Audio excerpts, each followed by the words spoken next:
Joined by reporter Owen Holdaway, who's in Baghdad. Owen, thanks for joining us.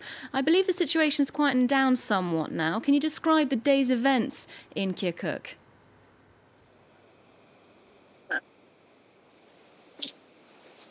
Yeah, I mean, since Haider al-Abadi announced the operation to retake Kirkuk, the Iraqi Ninth and ISOF, backed by the Hashd-e-Shaabi, the Shia militias, moved up along Khalid Bridge and took the surrounding oil fields and the refinery and the police station by the early hours of the morning.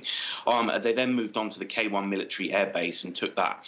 By late afternoon, ISOF and the Diyala Brigade, the ISOF, the Iraqi Special Operations Forces, entered the city and recaptured the governor's office. There were reports of a lot of Kurdish fighters fleeing, as your report said.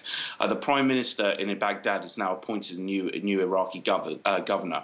There were reports of a few deaths, but essentially it seemed like a very minor sort of operation in terms of death toll. And it's actually very surprising about how quickly the Peshmerga forces actually withdrew from the area.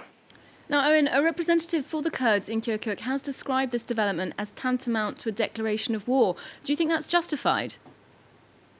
I mean, I think there's a lot of soul searching at the moment going on, particularly amongst the PDK, which is the largest party in Kurdistan. The fact of their massive withdrawal and the swift collapse of their forces within the area, they're currently blaming a lot of it. The PDK, this is Barzani's party, on the PUK. So I think there's a lot of internal strife that is likely to come across in the next coming days. As for there's a lot of rhetoric also coming out from the PDK.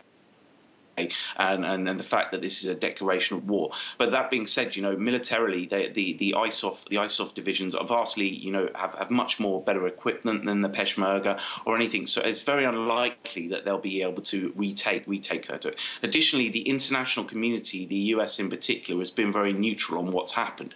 So I think it's very unlikely that there will be any sort of massive retribution from the Peshmerga forces, being the fact that they are very divided at the moment, and the international community does seem not behind them, being after the divisive referendum that they had on the 25th of September.